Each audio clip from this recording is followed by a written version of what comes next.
ئەمڕۆ لە بانی زۆوە هێز ئەمنیەکان بە شێوەیەکی زۆر جوان و ڕێک و پێک هاتنە سەر سندوقەکانی دەنگدان و دەنگی خۆیاندا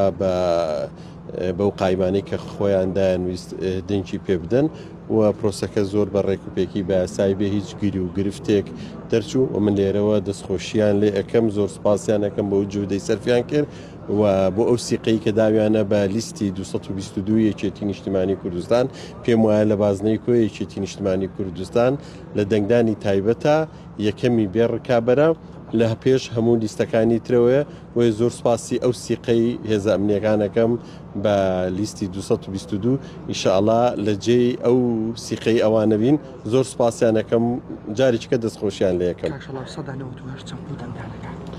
دەنگدان لە بازنەی کۆی لە 1970 پوین دوو بوو بۆ یەکەم جارەوە بۆ ئەم ڕێژەیە بووە و لەم ڕێژێش دەنگێشێتی نیشتیمانی کوردستان بەپێ ئەو داتانی کە بەردەستمان کەوتووە ئێستا لە پێشی هەمویانەوێ و لە چاو هەڵبژاردننی ڕابردوو بە شێویشی بەرچاو هەڵکشا و زیادی کردە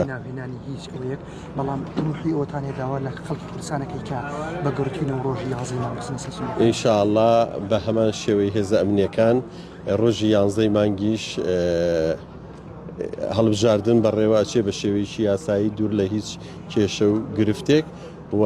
تەمەناکەین خەڵک دەنگی خۆی بە ئازادی بدا دەستیان خۆش بێ و دەستی جاریشکە دەستی هێزە ئەمنیەکان خۆشەکەم زۆر سپاسیانەکەم.